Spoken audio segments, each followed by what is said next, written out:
Hello, folks. This is Kevin Gilmore from Gilmore Brittany's. We're a training and Brittany breeding operation. Been in business for 25 years. Family run. Couldn't do it without my family. They play a big part in what we do here in the day-to-day operation of training dogs and producing a few outstanding pups. I'm going to talk to you today about our winners for last week drawing. Casey Auger and Tom Moyer both have won a hat in our drawing from last week. And we're going to do another drawing next week. And it'll be the same two hats. Like us and share us on Facebook. And we'll do a random drawing next week and contact you and find out which hat you want. I want to talk to you about when you take a dog to a trainer. A lot of dogs come here and not some things aren't said like they should be. You know, people forget to mention the little quirks and the little things that are wrong with their dog. You know, they just bring it, leave him for a few months, and expect that dog to come back, you know, just a wonderful dog, you know, better than when I got him. And that's true in most cases. But what happens is when we get going along with training, we run into these little things that, you know, don't quite fit the textbook, you know, the cookie cutter approach. When you train a dog, you know, you do step A, you do step B, and then you go to step C. And we call that cookie cutter approach. But what really happens is we start working with that dog and we find out that, yeah, step A worked, but he doesn't like step B. And so we have to change something. And so a lot of times people already know they got these problems with their dog. And if they would just tell us that right from the beginning, we could work around that and make it go a lot smoother and a lot faster sometimes, and just make it better experience for everybody involved, the dog and us.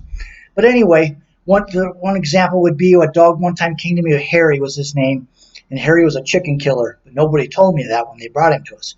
And so all through training, Harry just seemed to excel. He had a lot of drive and desire. He pointed birds. He chased them like he should and everything. And when it come time to introduce gunfire, my goodness, Harry about climbed out of his skin. He didn't like gunfire at all, and we never really got him over that either. And so Harry ended up being a good family pet, is what Harry ended up being, a beautiful orange and white Brittany.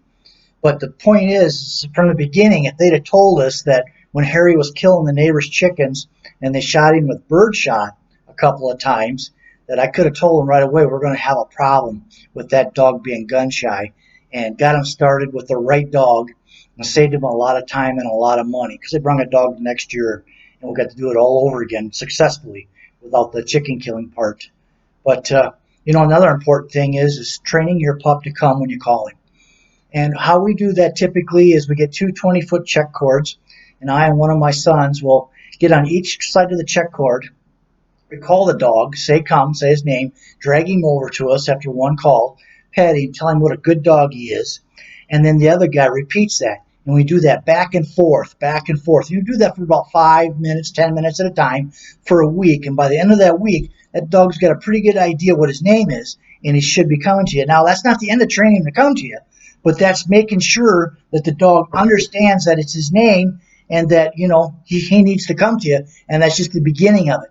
So when you're doing that steady training, you should be working on his name too and getting him to come to you. The other thing we want to talk about this week is, what did you do this week to help support the industry of the bird dog sport? You know, folks, that's going to take effort on all our parts. It's people like me, you know, in the 50s, other people 60s, at that age, you know, you're starting to think about slowing down a little bit. And a lot of young people aren't getting into this sport like they used to be. And if we're not careful, we're going to lose it. And we need to do things to keep it going. And to do that, it's going to take sacrifice on all our parts. Everybody has got a part to play in this that's involved in the industry and wants to keep it going for our children and our grandchildren and generations to come. And to do that, everybody has to do their part. Now, you might say, what's your part? What are you doing? I'll tell you what I'm doing.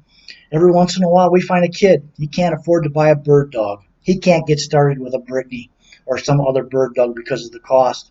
You know what we do? We give him a pup. No questions asked.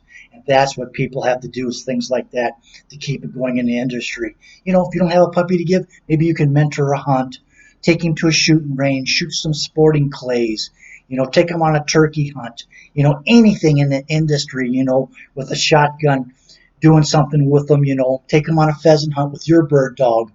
to someplace state land where they dump out pheasants every week. I mean, no expense to you at all, other than, a few shotgun shells and a little bit of your time. And you're going anyway, so why not do that? Folks, we all have a part to play in this in the industry, and we've all got to do something to keep it going. I want you to like us on Facebook, follow us. I got a website. It's www.gilmorebrittneys.com, and hunt them up, folks. Thank you.